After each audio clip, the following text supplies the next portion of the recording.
ایک بڑی اہم بات جو میں آپ تمام کو بتانا چاہتی ہوں وہ یہ ہے کہ اسلام کی 5 بنیادوں میں پہلی بنیاد کے علاوہ باقی 4 جو بنیادیں ہیں اس پر عمل کرنا بآسانی سمجھ میں آتا ہے، جیسے کہ نماز پڑھو، زکوٰۃ دو، حج کرو، روزے رکھو۔ اگر کہا جائے تو عمل کرنا سمجھ میں آتا ہے، لیکن ہم مسلمانوں میں جو سب سے بڑی غلط فہمی یہ ہے کہ جب اسلام کی بنیادوں میں کلمہ طیبہ کا ذکر آ گیا تو مسلمانوں نے سمجھا کہ اس سے مراد ایمان لانا ہے، جبکہ صحیح بخاری جلد نمبر 1 حدیث نمبر 7 میں سورہ بقرہ سورہ نمبر 2 آیت نمبر 177 کی طرح آمنا باللہ کی طرح آمنا کا لفظ نہیں ہے، بلکہ شہادتی اللہ الہ ہے، شہادتی کا لفظ استعمال ہوا، اور شہادتی کہتے ہیں گواہی دینے کو۔ تو شاید سب مسلمانوں نے سمجھا کہ گواہی اپنے آپ ہی کو دینا ہے۔ اس کا معنی یہ ہوا کہ جب نبی صلی اللہ علیہ وسلم نے کہا کہ گواہی دو کہ اللہ کے سوا کوئی معبود نہیں اور محمد صلی اللہ علیہ وسلم اللہ کے رسول ہے، اس سے مراد ہے کہ ان تمام انسانوں کو جو غیر مسلمان ہیں ان کو بتا دو، ان کو گواہی دو کہ اللہ کے سوا کوئی معبود نہیں اور نبی صلی اللہ علیہ وسلم اللہ کے رسول ہے۔ اس سے یہ مراد ہے تاکہ آخرت کے دن ہم اللہ کو یہ کہہ سکتے ہیں کہ ہم نے اے اللہ آپ پر اور آپ کے رسول محمد صلی اللہ علیہ وسلم پر ایمان لانے کی گواہی ان سب غیر مسلمانوں کے دی، جس کے لیے آپ سب سے بہترین گواہ ہے۔ میں خود بھی گواہ ہوں اپنے اس عمل پر، اور وہ تمام غیر مسلمان بھی گواہ ہیں جن کو میں نے میرے اسلام پر ایمان کی گواہی دی تھی اور ان کو اسلام قبول کرنے کی دعوت بھی دی تھی۔ یہ ہم اللہ کو کہہ سکتے ہیں۔ اور دوسری اہم بات جو ہم کو غور کرنا چاہیے وہ یہ ہے کہ اسلام کی 5 بنیادوں میں پہلی بنیاد کے علاوہ جو 4 بنیادیں ہیں، یعنی نماز پڑھنا، روزے رکھنا، حج کرنا اور زکوٰۃ دینا، ان سب کے لیے، ان چاروں کے لیے وقت، جگہ اور تعداد یہ طے کر دی گئی ہے۔ مثال کے طور پہ اللہ سبحانہ تعالیٰ نے 5 وقت کی نماز ہمارے لیے طے کر دی۔ اس کا ذکر سورہ طٰہٰ سورہ نمبر 20 آیت نمبر 130 میں ہے، یعنی سورہ نمبر 20 آیت نمبر 130 میں ہے۔ اسی طریقے سے اللہ سبحانہ تعالیٰ نے زکوٰۃ کا حکم سورہ بقرہ سورہ نمبر 2 آیت نمبر 177 میں دیا، یعنی سورہ نمبر 2 آیت نمبر 177 میں دیا، اور زکوٰۃ کی تعداد صحیح احادیث میں بیان کر دی گئی۔ اسی طریقے سے اللہ سبحانہ تعالیٰ نے حج کا حکم سورہ حج سورہ نمبر 22 آیت نمبر 26 سے 39 تک دیا، یعنی سورہ نمبر 22 آیت نمبر 26 to 39 میں دیا، اور ذی الحجہ کے مہینے میں حج کرنے کی جو تفصیلات ہیں وہ صحیح احادیث میں بیان کر دیے گئے۔ اور اسی طریقے سے روزے رکھنے کا حکم سورہ بقرہ سورہ نمبر 2 آیت نمبر 183 یعنی سورہ نمبر 2 آیت نمبر 183 میں بتایا گیا، اور رمضان کے مہینے میں روزے رکھنے کے مسائل صحیح احادیث میں آ گئے۔ لیکن جیسے کہ میں نے بتایا ان چاروں کے لیے وقت، جگہ اور تعداد یہ طے ہے، لیکن اسلام کی پہلی بنیاد کے لیے یعنی کلمہ طیبہ پر عمل کرنے کو ہم جب دعوت دین کہتے ہیں، اس کے لیے دعوت کا کام کرنے کے لیے کوئی وقت، کوئی دن یا کوئی بھی جگہ مقرر نہیں ہے، بلکہ بالغ ہونے سے لے کر موت آنے تک دعوت کا کام فرض کفایہ نہیں بلکہ فرض عین ہے۔ کوئی بھی مسلمان یہ نہیں کہہ سکتا کہ دعوت کا کام صرف علماء حق اور چند قسم کے مسلمانوں کو کرنا ہے، بلکہ ہر مسلمان کو یہ سمجھنا چاہیے کہ ہر مسلمان کو دعوت کا کام کرنا ہی پڑے گا، اور دعوت دین عامل الصالحات میں سب سے پہلی بڑی نیکی ہے، اور باقی تمام فرض، واجب، سنت، نوافل نیکیاں اس کے بعد ہے۔ اگر ہم صحیح بخاری پڑھیں گے جلد نمبر 4 حدیث نمبر 666 یعنی والیوم نمبر 4 حدیث نمبر 667، نبی صلی اللہ علیہ وسلم ہم کو اس حدیث میں تعلیم دے رہے ہیں کہ دعوت کا کام کرنے کے لیے ہم کو کتنا علم حاصل کرنا چاہیے۔ کیا ہم کو قرآن کی حافظہ ہونا چاہیے، اسلام کی عالمہ ہونا چاہیے، شریعت کی مفتیہ ہونا چاہیے، یا پھر ہم کو زبردست انگلش، اردو یا فارسی بولنے آنا چاہیے؟ ان چیزوں کا نبی صلی اللہ علیہ وسلم ہم کو حکم دیتے ہیں، یہ کہتے ہیں اس حدیث میں، بلغوا انی ولو آیا، اگر تم کو میرے بارے میں ایک چیز بھی معلوم ہو جائے دوسروں کو بتاؤ جن کو معلومات نہیں ہے۔ اس حدیث کے ضمن میں ہم کو یہ صاف پتہ چلتا ہے کہ اگر مسلمان کو کچھ بھی چاہے ایک بات بھی صحیح چیز معلوم ہے اسلام کے بارے میں تو ہم پر فرض ہے کہ ہم یہ دوسروں تک ان کو بتا دیں۔ اور دوسری اہم بات، ہر مسلمان کو معلوم ہے کہ اللہ سبحانہ تعالیٰ کے سوا کوئی معبود نہیں، تو اب ہر مسلمان پر فرض ہو چکا ہے کہ وہ ان تمام انسانوں کو بتا دیں جو اللہ سبحانہ تعالیٰ کو اپنا معبود نہیں مانتے، ان کو سکھا دیں کہ بے شک اللہ کے سوا کوئی معبود نہیں۔ اور جب ہر مسلمان کو معلوم ہو چکا ہے کہ محمد صلی اللہ علیہ وسلم اللہ کے رسول ہے، تو اب ہم پر فرض ہو چکا ہے کہ ہم ان تمام انسانوں کو جو محمد صلی اللہ علیہ وسلم کو رسول نہیں مانتے ان کو سکھا دیں کہ محمد صلی اللہ علیہ وسلم بے شک اللہ کے رسول ہے۔ آئیے اب میں آپ کو اسلام کی دوسری سب سے بڑی نیکی کے بارے میں بتاتی ہوں۔ اسلام کی دوسری سب سے بڑی نیکی اتنی اہم ہے کہ نبی صلی اللہ علیہ وسلم نے کہا، ترمذی شریف کی حدیث میں، حدیث نمبر 2718 میں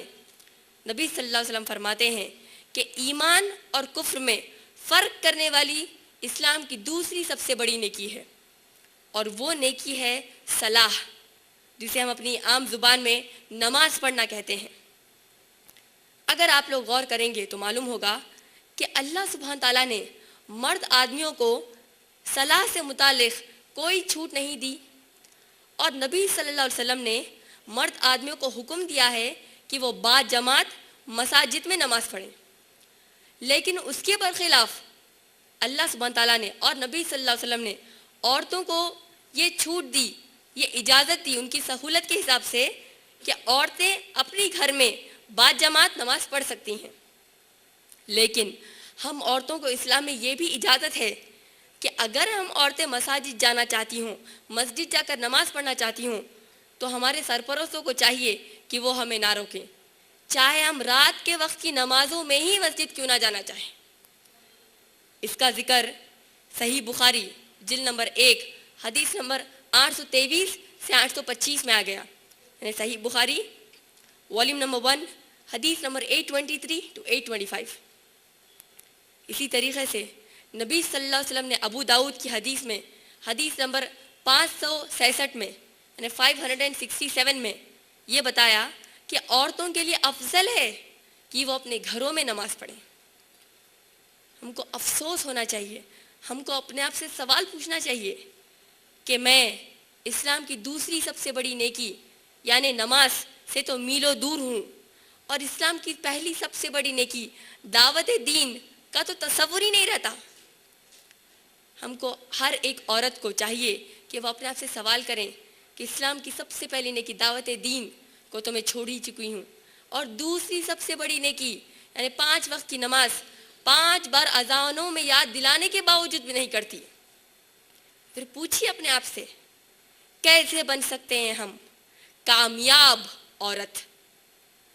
ہم مسلمانوں کو یہ معلوم ہونا چاہیے، مسلمان عورت کے ناطے ہم کو معلوم ہونا چاہیے کہ اللہ سبحانہ تعالیٰ نے دعوت دین اور 5 وقت کی پابندی سے نماز، اگر ہم ان چیزوں پر پابندی کر لیں تو پھر ہمارا اللہ اور محمد صلی اللہ علیہ وسلم اور دعوت دین سے جو ہماری محبت ہے یہ ظاہر ہو جاتی ہے، ہمارا ایمان ظاہر ہوتا ہے۔ لیکن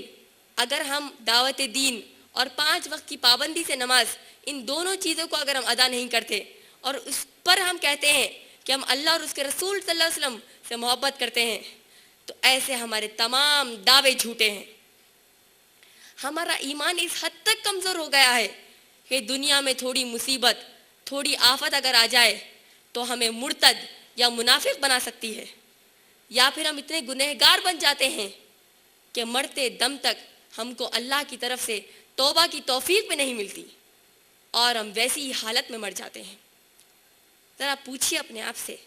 اگر میں دعوت دین کا کام نہیں کرتی، لوگوں کو اسلام کی طرف نہیں بلاتی، اور اگر میں 5 وقت کی پابندی سے نماز نہیں پڑھتی یا چھوڑ دیتی ہوں، تو پھر پوچھیے اپنے آپ سے کیسے بن سکتی ہوں میں کامیاب عورت۔ ہم کو یہ سوچنا چاہیے کہ دعوت دین اور 5 وقت کی نماز اتنی زیادہ اہم ہے، لیکن ہم مسلمان عورتیں ایسے لگتا ہے کہ پچھلے زمانے کی عورتوں کے بنسبت ہم کو سونا خریدنے، پیسہ جمع کرنے، جائیداد جمع کرنے کی لالچ بہت زیادہ بڑھ گئی ہے، جس کی وجہ سے ہم نے دنیا کی خوشیوں کے خاطر ہم نے آخرت کی کامیابی کو ہم نے بیچ ڈالا۔ اللہ سبحانہ تعالیٰ قرآن مجید میں سورہ بقرہ سورہ نمبر 2 آیت نمبر 16 میں فرماتے ہیں، یعنی سورہ نمبر 2 آیت نمبر 16 میں فرماتے ہیں، بسم اللہ الرحمن الرحیم، اولئک الذین اشتروا الضلالۃ بالہدی فما ربحت تجارتہم ولو کانوا مہتدین۔ یہ وہ لوگ ہیں جنہوں نے گمراہی یعنی گناہوں کو خریدا ہدایت یعنی کامیابی کے بدلے، تو پھر ان کی یہ تجارت یعنی ان کا یہ ٹرانزیکشن، ان کا یہ بزنس، ان کو کوئی پروفٹ، کوئی فائدہ نہیں پہنچائے گا، اور یہ وہ لوگ ہیں جن کو اللہ کبھی بھی کامیاب نہیں کرے گا۔ مجھے امید ہے کہ آپ کو اس آیت کا مفہوم سمجھ میں آ گیا ہوگا کہ کس طریقے سے ہم مسلمان عورتیں دنیاوی کامیابی کے پیچھے، نام شہرت کمانے کے پیچھے ہم نے اپنی آخرت کو بیچ ڈالا۔ بس ہم نے صرف یہی دیکھا کہ دنیا میں ہم کو کیا ملا ہے، لیکن یہی دنیا کے خاطر اگر ہم اللہ، اس کے رسول صلی اللہ علیہ وسلم کی نافرمانی کرتے ہیں، ذرا سوچئے ہم اپنی آخرت کو بیچ رہے ہیں۔ ہم نے جہنم خریدی، جنت کو ہم نے بیچ دی، اور کبھی بھی یہ نہیں سوچا کہ بس اس دنیا میں ہم اتنے بزی ہیں، اتنے مصروف ہو گئے کہ ہم کو معلوم بھی نہیں ہوا کہ ہم نے اللہ اور اس کے رسول صلی اللہ علیہ وسلم کی ہم نے نافرمانی کی ہے۔ آج ہم میں سے اگر آپ دیکھیں گے، ترقی کا نام لے کر حجاب یعنی پردے کو ہم نے ترک کر دیا، اور کھلے ذہن کا نام لے کر آج اگر آپ دیکھیں گے کہ ہماری کئی لڑکیاں غیر محرم مردوں کے ساتھ کام کرنا،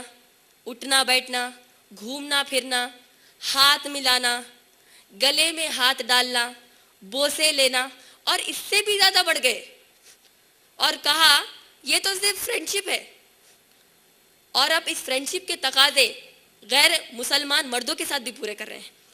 اور ایسا پورا کرنا، ان فرینڈشپ کے تقاضوں کو غیر مسلمان مردوں کے ساتھ پورا کرنا کوئی عیب ہی نہیں رہا، اور اس کو I T industry, M N Cs, multinational companies, software companies کا پیمانہ اس کو بتایا جا رہا ہے۔ میں پوچھتی ہوں، اگر ہم میں سے کوئی ایک لڑکی کسی اسپورٹس میں نام کماتی ہے تو ہماری کئی مسلمان مائیں چاہتی ہیں کہ ہم بھی اس لڑکی کی طرح نام کمائیں۔ اس کا معنی یہ ہوا، اگر ایک لڑکی اللہ اور اس کے رسول صلی اللہ علیہ وسلم کی نافرمانی کرتی ہے دنیا میں نام، دنیا میں پیسہ، دنیا میں شہرت کمانے کے خاطر، تو ہماری کئی مائیں چاہتی ہیں کہ ہم بھی اسی طرح نام کمائیں، چاہے اس کے لیے ہمیں اللہ اور رسول صلی اللہ علیہ وسلم کی نافرمانی کیوں نہ کرنا پڑے۔ میں آپ سے پوچھتی ہوں، نبی صلی اللہ علیہ وسلم نے جب کہا کہ مسلمان امت ایک جسم کی مانند ہے، ایک لائک اے ہیومن باڈی، کہ اگر جسم کے کسی بھی حصے کو تکلیف ہوگی تو پھر پورا جسم اس کی تکلیف محسوس کرے گا۔ میں آپ سے یہ نہیں کہتی کہ ہماری تمام مسلمان بہنیں غلط کاموں میں ملوث ہیں، میں یہ نہیں کہتی، لیکن اگر کوئی ایک مسلمان لڑکی بھی، اگر ہم میں سے کوئی ایک مسلمان عورت اگر اللہ اور اس کے رسول صلی اللہ علیہ وسلم کو ناراض کرتی ہے دنیا میں نام، پیسہ، شہرت کمانے کے لیے، تو پھر یہ ہمارے لیے کافی ہے کہ ہم شرمندہ ہو جائیں۔ اگر آج کوئی انڈین دوسرے ممالک میں ٹیررسٹ کہہ کر پکڑا جاتا ہے تو اس کے لیے تمام انڈینز وہ لوگ تکلیف میں آ جاتے ہیں کہ ایک انڈین نے ہمارا نام خراب کیا۔ ذرا سوچئے کہ ہم مسلمان آج دعوت دین کا کام ہم نے چھوڑ دیا، 5 وقت کی نماز بھی نہیں پڑھتے، اور کھلا کھلا اللہ اور اس کے رسول صلی اللہ علیہ وسلم کہ ہم نافرمانی کر رہے ہیں، تو بھلا بتائیے کیسے بن سکتی ہوں میں کامیاب عورت۔ والدین اکثر یہ شکایت کرتے ہیں کہ ان کی اولاد نافرمان ہے، اور کئی تقاریر دینے والے لوگوں سے گزارش کرتے ہیں کہ وہ لوگ والدین کی فرما برداری کے بارے میں اولاد کو بتائیں تاکہ اولاد زندگی بھر ماں باپ کی فرما برداری کرے۔ الحمدللہ کئی تقاریر کرنے والے لوگ اولاد کو نصیحت کرتے ہیں کہ وہ لوگ ماں باپ کی فرما برداری کریں، اور ان کو صحیح بخاری جلد نمبر 8 حدیث نمبر 2 سناتے ہیں، یعنی صحیح بخاری والیوم نمبر 8 حدیث نمبر 2، جس میں نبی صلی اللہ علیہ وسلم نے فرمایا، ایک صحابی رضی اللہ عنہ کو جواب دیتے ہوئے کہا کہ تمہارے لیے اللہ اور اس کے رسول صلی اللہ علیہ وسلم کے بعد سب سے افضل تمہاری ماں ہے۔ اس کے بعد صحابی رضی اللہ عنہ نے کہا اس کے بعد کون ہے؟ تو نبی صلی اللہ علیہ وسلم نے کہا تمہاری ماں ہے۔ تیسری بار صحابی نے کہا اس کے بعد کون ہے؟ تو پھر نبی صلی اللہ علیہ وسلم نے کہا تمہاری ماں ہے۔ چوتھی بار جب صحابی نے پوچھا اس کے بعد کون؟ تو پھر نبی صلی اللہ علیہ وسلم نے کہا تمہارا باپ۔ اگر میں یہ کہوں کہ نبی صلی اللہ علیہ وسلم نے سونے کا تمغہ یعنی گولڈ میڈل ماں کو دیا، چاندی کا تمغہ یعنی سلور میڈل بھی ماں کو دیا، اور تانبے کا تمغہ برونز میڈل بھی ماں کو دیا، اور کانسلیشن پرائز تسلی کا انعام باپ کو دیا، اگر میں ایسا کہتی ہوں تو میں غلط نہیں ہوں۔ اور اگر آپ غور کریں گے نبی صلی اللہ علیہ وسلم نے ابن ماجہ حدیث نمبر 2781 میں فرمایا، یعنی ابن ماجہ حدیث نمبر 2781 میں فرمایا کہ ماں کے قدموں کے نیچے جنت ہے۔ اس کی علماء حق تشریح کرتے ہوئے کہتے ہیں کہ اس سے مراد یہ ہے کہ اس وقت کسی بھی انسان کا داخلہ جنت میں اس وقت تک نہیں ہو سکتا جب تک کہ اس کی ماں اس سے راضی نہ ہو۔ اور اگر آپ غور کریں گے نبی صلی اللہ علیہ وسلم نے فرمایا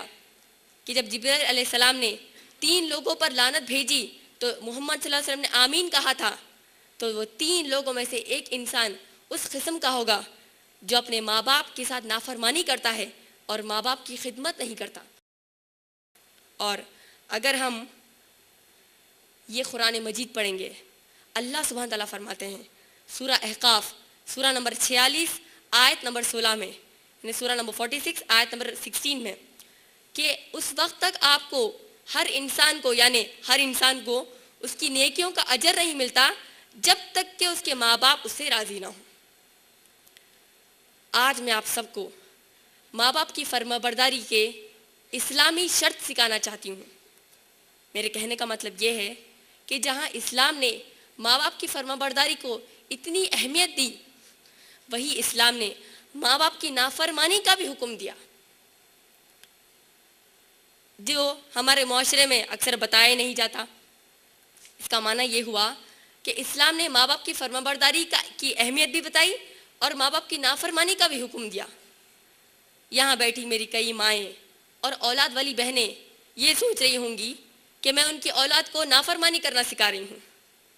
ایسا بالکل نہیں ہے، بلکہ میں ان ماؤں کو بھی یہ تعلیم دے رہی ہوں کہ آپ لوگ کن باتوں پر اپنی اولاد کو فرما برداری کے لیے حکم نہیں دے سکتی، کیونکہ بعض فرما برداریاں کروا کر یہ مائیں اور ان کی اولاد کے باپ خود گنہگار بن رہے ہیں اور اولاد کو بھی گنہگار بنا رہے ہیں۔ اگر ہم قرآن مجید پڑھیں گے، اللہ سبحانہ تعالیٰ سورہ عنکبوت سورہ نمبر 29 آیت نمبر 8، یعنی سورہ نمبر 29 آیت نمبر 8، اور سورہ لقمان سورہ نمبر 31 آیت نمبر 14 to 15، یعنی سورہ لقمان سورہ نمبر 31 آیت نمبر 14 اور 15 میں بتایا کہ اگر تمہارے ماں باپ تم کو شرک کرنے کا حکم دے تو ماں باپ کی نافرمانی کرو اور اللہ اور اس کے رسول صلی اللہ علیہ وسلم کی فرما برداری کرو۔ اور ایک حدیث میں نبی صلی اللہ علیہ وسلم نے فرمایا اللہ اور اس کے رسول صلی اللہ علیہ وسلم کی اطاعت کے مقابلے کسی اور کی اطاعت نہیں کرنا۔ ان آیتوں اور حدیث کے ضمن میں ایک بات صاف صاف ہو گئی کہ ماں باپ کی فرما برداری افضل ہے، لیکن اگر ماں باپ اولاد کو اللہ اور اس کے رسول صلی اللہ علیہ وسلم کی نافرمانی سکھاتے ہیں، اولاد نافرمانی کرنا تو گوارا ہو جاتی ہے۔ اس کا معنی یہ ہے کہ اسلام میں ماں باپ کی فرما برداری بہت بڑی نیکی ہے، لیکن اس سے بھی بڑی نیکی یہ ہے کہ ان تمام معاملات میں جہاں پر اللہ نے کہا کہ اس کو پورے کرو، اگر وہ پورا کرتے ہوئے چاہے ماں باپ ہی کیوں نہ تم کو کہیں کہ اس کے خلاف جاؤ، اس معاملے میں ماں باپ کی نافرمانی کرنا ہے۔ آئیے میں چند عام آپ کو مثالیں لیتے ہوئے سمجھاتی ہوں۔ مثال کے طور پہ اگر ماں باپ اپنے بیٹے کو کہیں کہ وہ جہیز مانگے، اور اگر لڑکا اللہ اور اس کے رسول صلی اللہ علیہ وسلم کی فرمانبرداری کرتے ہوئے جہیز نہیں مانگتا، اور وہ یہاں پر ماں باپ کی نافرمانی کرتا ہے۔ اسی طریقے سے اگر ماں باپ اپنی لڑکیوں کو کہتے ہیں کہ حجاب کرنے کی ضرورت نہیں، تم برقع مت پہنو، تم اپنے پردے کو ترک کر دو، پردہ مت کرو، تو اس معاملے میں ماں باپ کی نافرمانی کی جائے گی اور اللہ اور اس کے رسول صلی اللہ علیہ وسلم کی فرمانبرداری کی جائے گی، کیونکہ ماں باپ اس معاملے میں سورہ نور سورہ نمبر 24 آیت نمبر 31 اور سورہ احزاب سورہ نمبر 33 آیت نمبر 59، یعنی سورہ نمبر 24 آیت نمبر 31 اور سورہ احزاب سورہ نمبر 33 آیت نمبر 59 کی ماں باپ خلاف ورزی کر رہے ہیں، تو اس معاملے میں ماں باپ کی نافرمانی کریں گے۔ ہم کو یہ سوچنا چاہیے کہ اس سے یہ صاف ظاہر ہو گیا، ان معاملوں میں ہی ہم ماں باپ کی نافرمانی کریں گے جہاں پر ماں باپ آپ کو اللہ اور ان کے رسول صلی اللہ علیہ وسلم کی نافرمانی کرنے پر ابھارتے ہوں۔ میں تمام ماؤں سے اور اولاد والی بہنوں کو یہ کہنا چاہتی ہوں کہ جس ماحول میں آپ اپنی اولاد کو بڑا کر رہی ہیں، اگر اس ماحول میں آپ اولاد کو اللہ اور اس کے رسول صلی اللہ علیہ وسلم کی نافرمانی سکھائیں گی تو اولاد بڑی ہو کر آپ کی نافرمانی ہی نہیں بلکہ اللہ اور اس کے رسول صلی اللہ علیہ وسلم کی ہی نافرمانی کرے گی۔ آج ہمارے گھروں کا ماحول کیسا ہو گیا ہے؟ آج ہمارے گھروں میں ٹی وی جب ہم دیکھ رہے ہیں تو ناچ گانے، بے حیا فلمیں، ٹی وی سیریلز، جیسے کہ کیونکہ جو مشہور ٹی وی سیریلز ہے کیونکہ ساس بھی کبھی بہو تھی، کہانی گھر گھر کی، یہ جو سیریلز ہم دیکھ رہے ہیں تو ان ٹی وی سیریلز پر جہاں پر خاص طور پر غیر اسلامی آپ کو رسمیں بتائی جاتی ہیں، دوسرے مذہبوں کی تعلیم کو عام کیا جا رہا ہے، تو ایسے سیریلز دیکھ کر ہمارے ماں باپ، ہمارے بزرگ لوگ چلتے پھرتے اٹھتے بیٹھتے اس کے تبصرے کرتے ہیں اولاد کے سامنے، اور پھر یہی ماں باپ، نانیاں یا دادیاں، یہ لوگ 5 وقت کی نماز پڑھتے ہوئے دکھتے ہی نہیں ہیں۔ ایسے ماحول میں اگر اولاد پل رہی ہے، بڑی ہو رہی ہے، تو بھلا بتائیے کیسے اولاد فرما بردار اور نیک و صالح ہو سکتی ہے؟ ہمیشہ دوسروں کی چغلی، دوسروں کی برائی، دنیاوی اعتبار سے مقابلہ کرنا، چاہے اپنے دوست احباب میں ہو یا رشتہ دار میں ہو، ایسے ماحول میں اولاد بڑی ہو رہی ہے، تو بھلا بتائیے کیسے اولاد نیک و صالح ہو سکتی ہے؟ شوہروں سے چھپا کر بیوی اپنے مائکے والوں کی مدد کرتی ہے اور اولاد کو سکھاتی ہے کہ تم اپنے باپ سے جھوٹ بولو۔ مائکے والوں کا سسرال والوں کے خلاف اولاد کو برائی کرنا اور سسرال والوں کا مائکے والوں کو گرا کر دیکھنا، یہ ہمارے معاشرے میں عام ہو گیا ہے۔ تو ایسے ماحول میں ہم کیسے توقع کریں کہ ہماری اولاد نیک و صالح فرما بردار ہو جائے؟ آج جو ہمارے پاس شادیوں کا ماحول ہے جس میں غیر اسلامی رسمیں جیسے منجے، سانچک، جلوہ، چوتھی، جو تمام ہم غیر اسلامی رسمیں کر رہے ہیں، جہاں پر کئی مسلمانوں کی شادیوں میں آرکیسٹرا پروگرامز، گانا بجانا، غیر محرم مردوں کے ساتھ ڈانس کرنا، اٹھنا بیٹھنا، ایسے ماحول میں اگر اولاد دیکھ رہی ہے کہ ان کی مائیں اور بہنیں اپنے جسم میں یعنی اپنے جب ساڑی پہنتی ہیں تو اپنا پیٹھ یہ غیر محرموں کے سامنے بتا رہی ہیں، تو پھر ایسے ماحول میں رہ کر اولاد کیسے فرما بردار ہو سکتی ہے؟ اور ذرا سوچئے کہ شادیوں کے ماحول میں جب لڑکیوں کو اجازت دے دی جاتی ہے کہ وہ غیر محرم مردوں کے ساتھ اٹھے بیٹھیں، مزاح کریں، اور ہماری کئی مائیں اور بہنیں بھی یہ کرتی ہیں، تو پھر ایسے ماحول کے اثر میں لڑکیاں عاشقی معشوقی نہیں کریں گی تو پھر کیا کریں گی؟ ذرا سوچئے، باپ نے کبھی عقیقہ کی دعوت تو نہیں دی، یہ کہا کہ شوہر تمہارا عقیقہ کر دے گا، لیکن ہر سال پابندی سے لڑکی کی برتھ ڈے ضرور بنائے گا، دھوم دھام سے، جس کی اسلام کبھی اجازت نہیں دیتا۔ ایسے ماحول میں جہاں اللہ اس کے رسول صلی اللہ علیہ وسلم کی نافرمانی کرنے سکھایا جا رہا ہے، کیسے ہم یہ امید کر سکتے ہیں کہ ہماری بیٹیاں، ہمارے بیٹے، ہماری اولاد ہماری فرما بردار بنے؟ ذرا سوچئے کہ اتنی ساری مثالیں لینے کے باوجود ہم کو یہ سمجھ میں نہیں آ رہا کہ جس طریقے سے ہم نے پرورش دی اس کا ہی مزہ ہماری اولاد ہم کو چکھائے گی۔ جوائنٹ فیملی کا نام،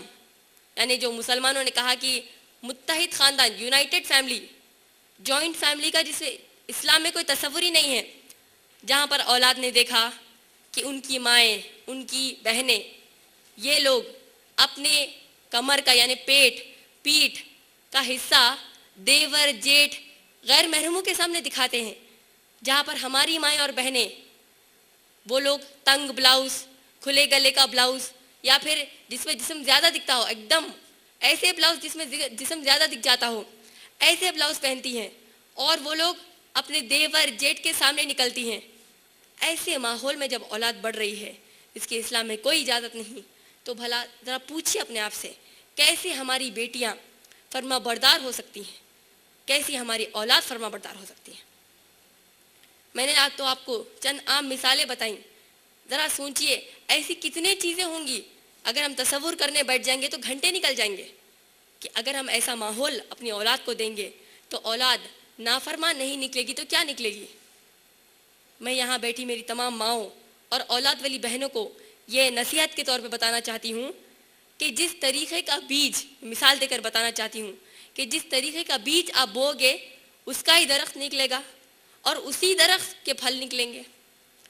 مثال کے طور پہ اگر آپ بینگن کا بیج بو گے اور امید کریں گے کہ آم کا درخت نکلے، یہ تو ہو نہیں سکتا، اور اس درخت پر آم لگنے کی بھی آپ گنجائش نہیں رکھ سکتے۔ اسی طریقے سے اگر آپ اپنی اولاد کو ایسا ماحول دے رہے ہیں جہاں پر کھلا کھلا اللہ اور اس کے رسول صلی اللہ علیہ وسلم کی نافرمانی کی جا رہی ہے، تو یہی اولاد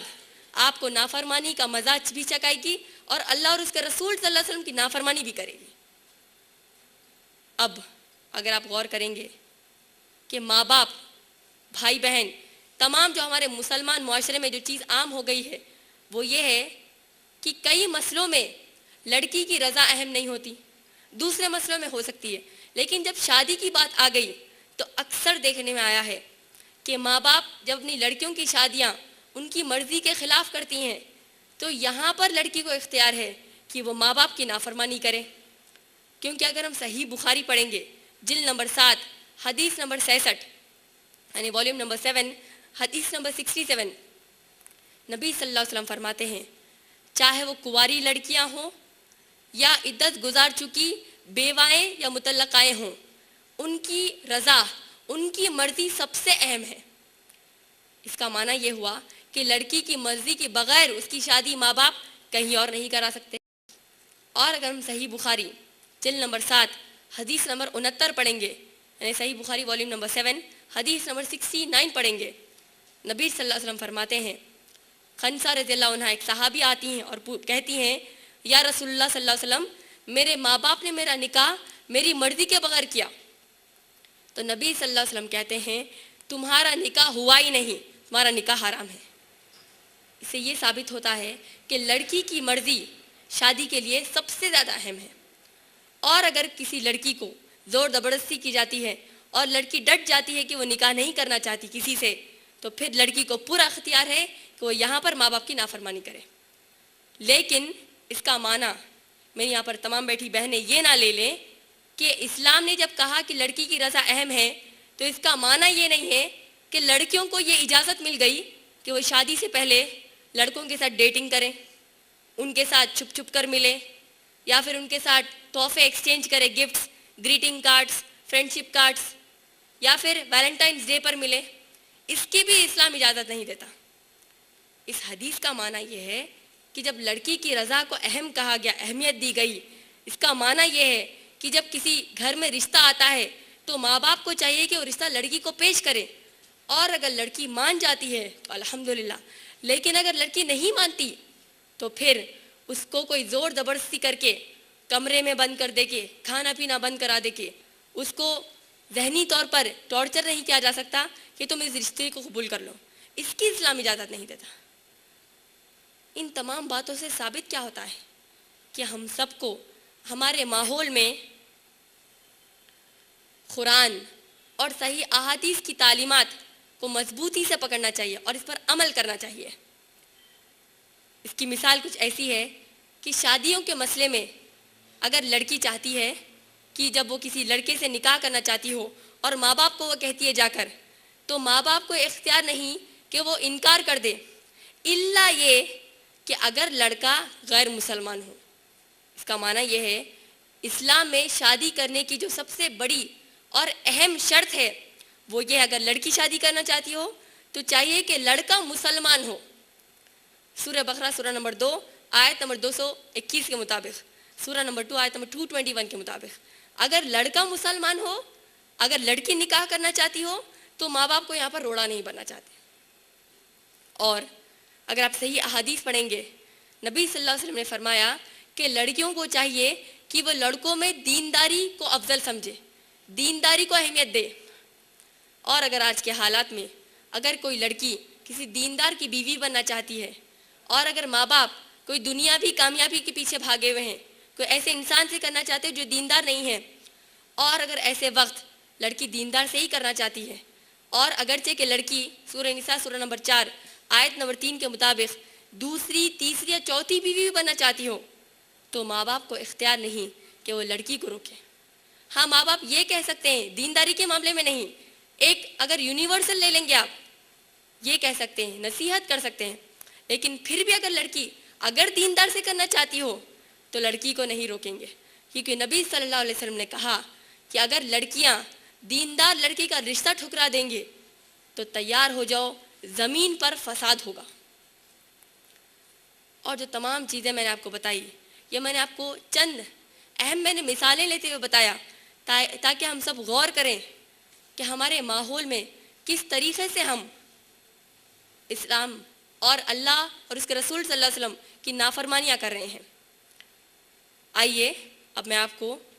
اللہ کی جانب سے دی گئی تیسری شرط کامیابی کی بتاتی ہوں، وہ ہے وَتَوَاصَوْا بِالْحَقِّ، یعنی حق پر ڈٹ جائیں اور دوسروں کو حق پر ڈٹنے کی دعوت دیں۔ اگر ہم قرآن مجید پڑھیں گے، اللہ سبحانہ تعالیٰ سورہ فصلت سورہ نمبر 41 آیت نمبر 30 سے 32 میں فرماتے ہیں، سورہ نمبر 41 آیت نمبر 30 to 32 میں فرماتے ہیں، بسم اللہ الرحمن الرحیم، ان الذین قالوا ربنا اللہ ثم استقاموا تتنزل علیہم الملائکۃ۔ اللہ کہتے ہیں بے شک جو لوگ اقرار کرتے ہیں کہ ہمارا رب اللہ ہے اور اس پر مضبوطی سے قائم ہو جاتے ہیں، تو ایسے لوگوں پر اللہ فرشتے نازل کرتے ہیں، اللہ تخافوا ولا تحزنوا وابشروا بالجنۃ التی کنتم توعدون۔ فرشتے کہیں گے کہ آپ خوف مت کھاؤ اور نہ غم کرو، بلکہ اللہ کی جانب سے دی گئی جنت کی خوشخبری پر مطمئن ہو جاؤ جو اللہ کی جانب سے تمہارے لیے وعدہ ہے۔ نحن اولیاؤکم فی الحیات الدنیا والآخرہ، فرشتے یہ بھی کہیں گے کہ ہم تمہارے دوست ہیں اس دنیا میں بھی اور آخرت میں بھی۔ وَلَكُمْ فِيهَا مَا تَشْتَهِي أَنفُسُكُمْ وَلَكُمْ فِيهَا مَا تَدَّعُونَ، کہ جہاں تم کو وہ سب کچھ ملے گا جس سے تم مطمئن ہو جاؤ اور جو کچھ تم خواہش کرو۔ نزل من غفور الرحیم، یہ نازل کیا گیا ہے غفور الرحیم کی طرف سے، یہ مقام نازل کیا گیا ہے۔ ان آیتوں میں اگر آپ غور کریں گے، اللہ سبحانہ تعالیٰ ہم کو حق سے تعلق رکھنے والی اور ایمان کے 6 اراکین میں سے 2 اہم ارکان کا ذکر کیا ہے، اور جو اللہ کی نظر میں حق کے لیے سب سے اہم بنیادیں ہیں۔ جو سب سے پہلی بات وتواصوا بالحق کے ضمن میں ان آیتوں میں بتائی گئی ہے، اور جو الحق ہے یعنی the most important and the biggest truth ہے، وہ ہے اللہ پر ایمان لانا اور اس بات سے کبھی نہیں مکرنا کہ اللہ کے سوا کوئی معبود نہیں، چاہے اس کے لیے ہم پر کتنی ہی تکلیفیں کیوں نہ آ جائیں اور چاہے اس کے لیے ہماری جان ہی کیوں نہ چلی جائے۔ اور دوسری سب سے اہم بات جو وتواصوا بالحق کے ضمن میں ان آیتوں میں بتائی گئی ہے، وہ ہے آخرت پر ایمان اور آخرت میں کامیابی، اگرچہ کہ پوری قرآن اور صحیح احادیث پر عمل کر لیں گے تو یقینی ہے، لیکن آخرت کی کامیابی کے لیے سب سے پہلی چیز جس پر ہم کو عمل کرنا ہے وہ ہے توحید، یعنی اللہ اکیلے کو معبود ماننا، اور یہ ایمان لانا کہ اللہ کے علاوہ جو تمام چیزیں کائنات میں ہیں اس کو اللہ نے پیدا کیا، اور یہ بھی ایمان لانا کہ اللہ اپنی مخلوق کو اس کی فطرت کے مطابق پالتا ہے اور اس کی تقدیر کے مطابق حفاظت کرتا ہے۔ یہ بھی ماننا کہ اللہ سبحانہ تعالیٰ کو اپنی مخلوق کی حفاظت اور پالنے کے لیے کسی کی مدد کی ضرورت نہیں، بلکہ ہم سب انسانوں کو، اللہ کی پوری مخلوق کو اللہ کی مدد کی ضرورت ہے۔ یہ بھی ماننا، اللہ کے ضمن میں ہم کو یہ بھی ماننا ضروری ہے کہ اللہ سبحانہ تعالیٰ کے جو نام اور صفات قرآن اور صحیح احادیث میں آ گئے، اس کے علاوہ اللہ کو کسی اور نام اور صفات سے براہ راست نہیں بلانا چاہیے، اور یہ بھی ماننا کہ جو کچھ قرآن مجید میں آ گیا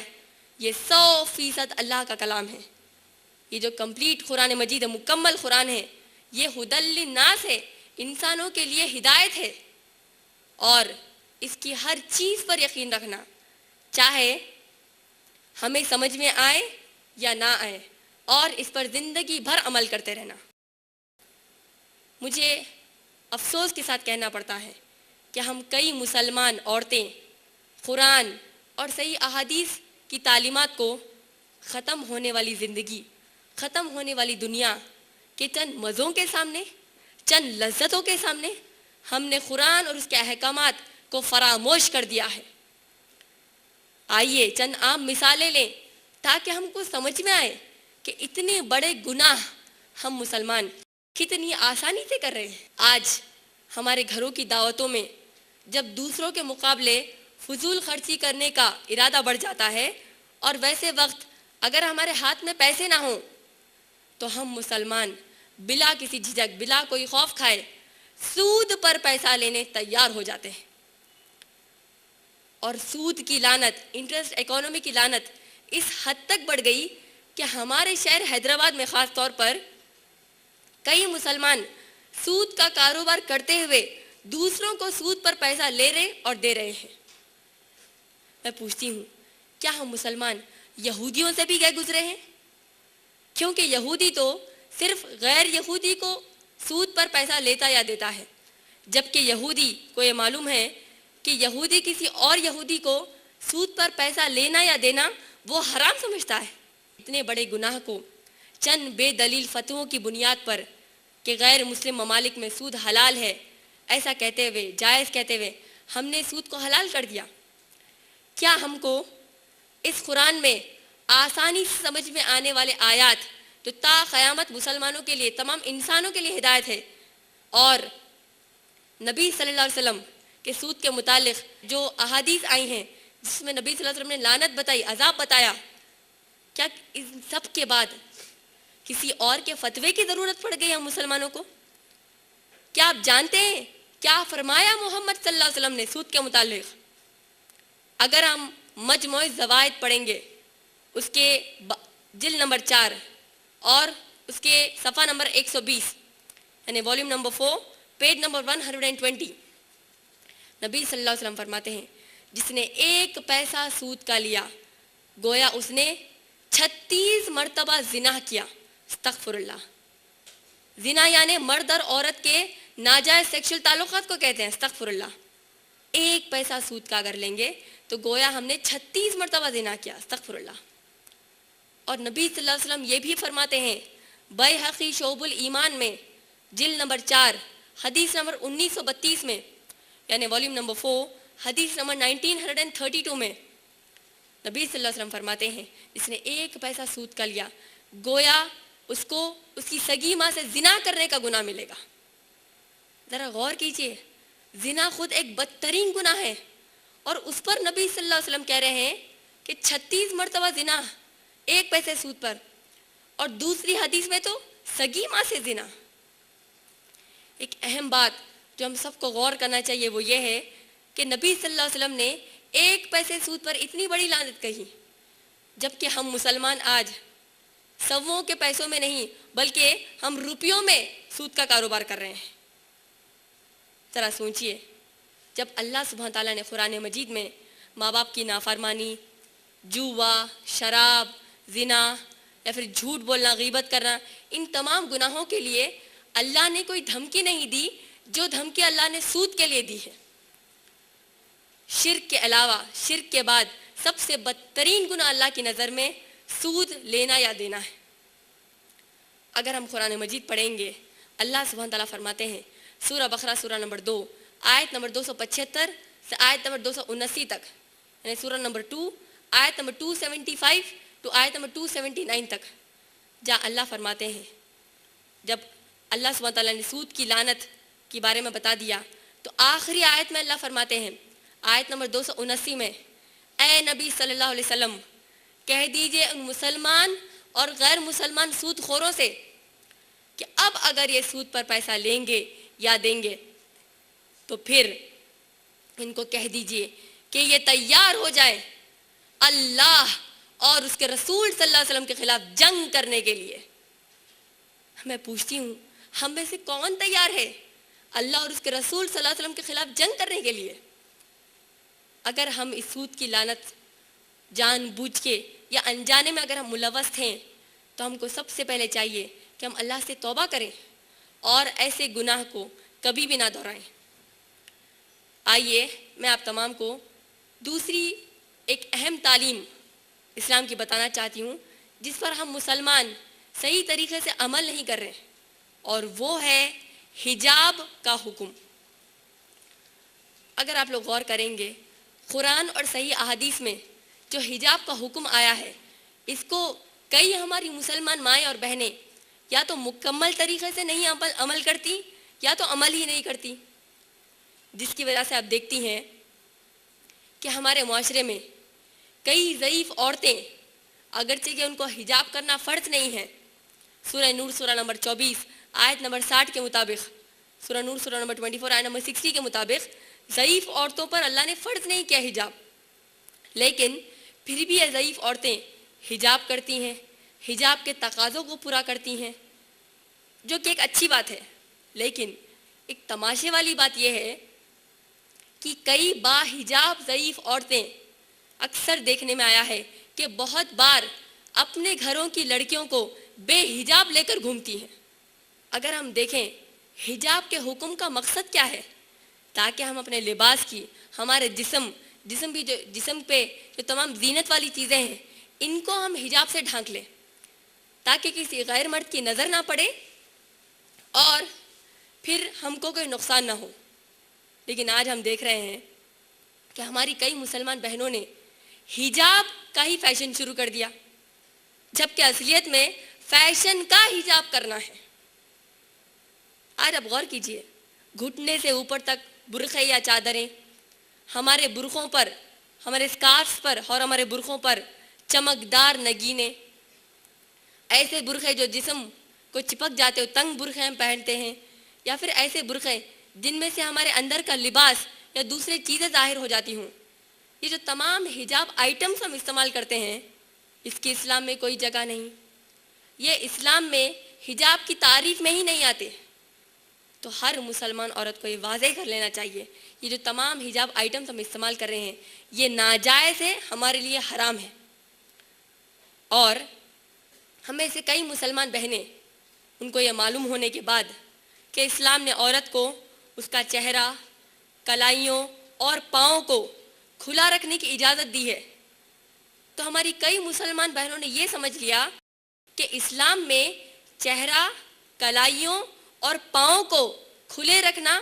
اسلام نے افضل کہہ دیا، جبکہ حقیقت تو یہ ہے کہ آپ کا چہرہ، کلائیوں اور پاؤں کو ڈھانک لینا بھی افضل ہے۔ اور ایک بہت اہم بات جو ہم سب مسلمان عورتوں کو یہ معلوم ہونا چاہیے وہ یہ ہے کہ اگر ہم اپنے چہرے پر لپسٹک، پاؤڈر یا کچھ بھی میک اپ کرتی ہیں اور اپنے کلائیوں اور پاؤں پر ہم مہندی کے ڈیزائنز، انگوٹھیاں یا پھر چوڑیاں اگر ہم پہنتی ہیں تو ہم کو چاہیے ایسے وقت بھی چہرے، کلائیوں اور پاؤں کا بھی حجاب کرنا ہم پر لازم ہے۔ کیونکہ اگر ہم یہ اپنی زینت دکھا رہے ہیں تو پھر ہم قرآن مجید میں سورہ نور سورہ نمبر 24 آیت نمبر 31 کی خلاف ورزی کر رہے ہیں۔ آج اگر آپ غور کریں گے، کئی ہماری مسلمان ہو یا غیر مسلمان بہنیں، اگر ہم اس دنیا میں سروے کریں گے کہ دنیا میں عورتوں کے خلاف جرم کی شرح کیا ہے، اور ہم کو معلوم ہوگا کہ مسلمان ممالک ہو اور غیر مسلمان ممالک ہو، دونوں کے بنسبت مسلمان ممالک میں، جس میں خاص طور پر سعودی عربیہ آ گیا، جہاں پر عورتوں کے لیے لازم ہے کہ وہ جب اپنے گھروں سے نکلے تو حجاب ان پر لازم ہے، تو ایسے مسلمان ممالک میں عورتوں کے خلاف جرم کی شرح بالکل ہی کم ہے۔ جبکہ اگر آپ غیر مسلم ممالک دیکھیں گے تو وہاں پر معلوم ہوگا کہ اسپیشلی ویسٹرن کنٹریز میں، مغربی ممالک میں، سرما کے موسم میں مرد آدمی وہ لوگ تو اپنے آپ کو اوپر سے نیچے تک کور کر لیتے ہیں، ڈھانک لیتے ہیں سردی سے بچنے کے لیے، لیکن عورتیں بمشکل کوئی کپڑوں میں دکھتی ہیں۔ ایسا لگتا ہے کہ بے حیائی اور ننگے پن کی بے غیرتی اتنی موٹی ہے کہ جان لیوا سردی کا بھی ان پر اثر نہیں ہوتا۔ اگر ہم امریکہ میں جرم جو عورتوں کے خلاف کیا جا رہا ہے اس کی شرح یعنی اس کے اسٹیٹسٹکس پر غور کریں تو معلوم ہوتا ہے کہ یونائٹڈ اسٹیٹس آف امریکہ میں سن 2000 میں یعنی 2000 عیسوی میں صرف 8 سال پہلے، صرف 8 ایئرز اگو، ہر 2 منٹ ایک عورت کے ساتھ سیکشل اسالٹ ہوا۔ اور سن 2001 عیسوی میں national crime victimization survey bureau بتاتی ہے یو ایس جسٹس ڈپارٹمنٹ کے تحت کہ سن 2001 عیسوی میں صرف وہ ایک سال میں 2,49,000 سیکشل اسالٹس ہوئے، یعنی 2,49,000 سیکشل اسالٹس رپورٹڈ، جن میں سے 84,000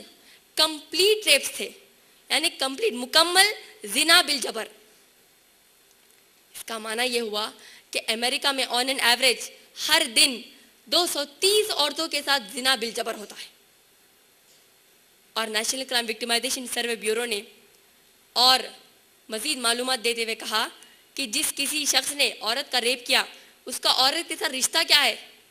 تو national crime victimization survey bureau یہ بتاتی ہے کہ 17% عورت کے قریبی خونی رشتہ داروں نے اس کا ریپ کیا، 2% ایسے جن کو عورت اچھی طریقے سے جانتی تھی، 43% 43% جو عورت کے دوست تھے، جیسے میں نے کہا فرینڈشپ، دوستوں نے یہ حرکت کی، 62% ٹوٹل نان اسٹرینجر جن کو عورت جانتی تھی،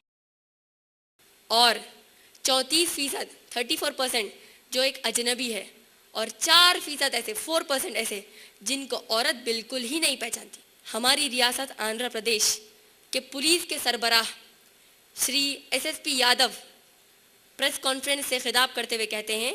جس کا ذکر 30 دسمبر 2007 کے انگلش اخبارات میں آیا ہے،